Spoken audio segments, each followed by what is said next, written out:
welcome to Speech Matters. I'm Sofia Labrada, and today we're diving into one of the most unforgettable speeches of the 20th century.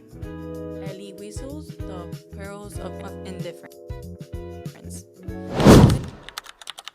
This isn't just a history lesson, it's a message about who we are as people and what happens when we stop caring about others. Let's start by going back in time. It's April 12th, 1999. The 20th century is ending, and the world is reflecting on all it's been through: wars, genocides, revolutions, and progress. Inside the White House, Elie Wiesel, a Holocaust survivor, stands before President Bill Clinton. First Lady Hillary Clinton, and a room full of diplomats and leaders. He isn't there to entertain or impress anyone. He's there to warn them, and all of us, about something far more dangerous than hate, and that is indifference. As Weasel says, indifference elicits no response. Indifference is not a beginning, it's an end. He reminds us that when we stay silent while others suffer, we become part of the problem. According to the United States, the Holocaust Memorial Museum, 1999, Weasel used this moment to urge global leaders not to repeat the same mistake that allowed tragedies like the Holocaust to happen. That's the power of context. That wasn't just another speech. It was a moral wake-up call as the world entered in a new millennium. Now, imagine sitting in that room. You're surrounded by presidents, ambassadors, journalists, people with real influence. Weasel's audience wasn't made up from random listeners. These were decision makers, people whose choices could save or destroy lives. He knew exactly who he was talking to. His tone was respectful but direct, like a teacher speaking to students who should know better. The New York Times reported that audience was silent, completely drawn by his words. It wasn't just an uncomfortable silence. It was the kind of silence that happens when people are deeply moved. That's what makes Weasel's speech so powerful. He wasn't trying to make them feel guilty. He wanted them to feel responsible. Let's talk about how he spoke, because his words weren't fancy, but they were unforgettable. He used amphora, repeating the word indifference again and again. So it echoed in everyone's mind. He used metaphors, calling indifference a strange and unnatural state.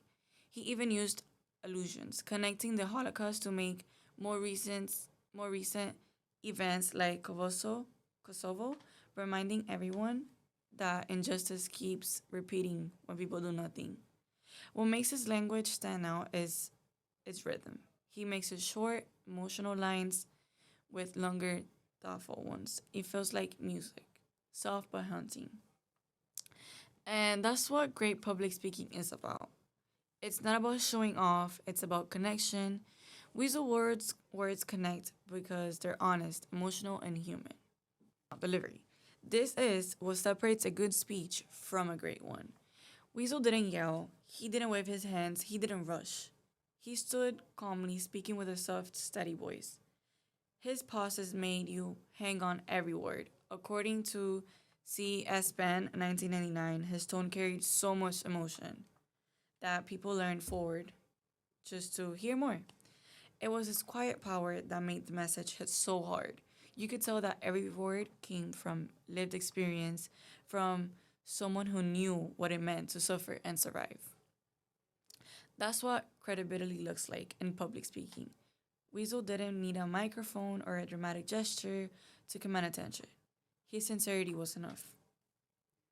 So, why does this speech still matter today? And I think that's a question that everybody wants to know. And here's the answer. Indifference is still everywhere.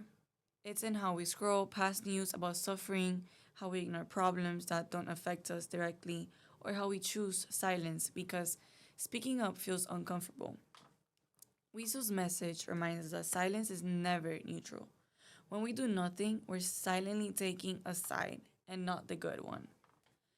But this speech isn't meant to us feel like hopeless. It's meant to inspire action, compassion, and empathy. He transforms pain into purpose, showing that even the worst experiences can teach us how to be better humans. That's why the pearls of indifference is such a great example of what public speaking should be. It's emotional, it's meaningful, and it makes people think. Great public speaking isn't just about having the right tone or perfect grammar. It's about truth, heart, and courage. The opposite of love is not hate, it's indifference. Those words stay with me because they remind me that caring is a choice. Every day we have the power to notice, to help, to speak up. That's why the speech still matters because it teaches us not to just how to speak, but how to live. Thanks for listening to the speech matters. I'm Sofia Labrada and I hope Elie Wiesel message inspires you to care just a little more because that's where real change begins. Of course, indifference can be tempting. More than that, seductive. It is so much easier to look away from victims. It is so much easier to avoid such rude interruptions to our work, our dreams, our hopes. It is, after all, awkward, troublesome to be involved in another person's pain and despair. Yet for the person who is indifferent, his or her neighbor are of no consequence, and therefore their lives are meaningless. Their hidden or even visible anguish is of no interest. Indifference reduces the other to an abstraction, even in suffering, even in suffering. In a way, to be indifferent to that suffering is what makes the human being inhuman. Even hatred at times may elicit a response. You fight it.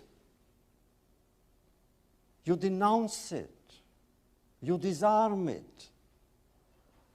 Indifference elicits no response.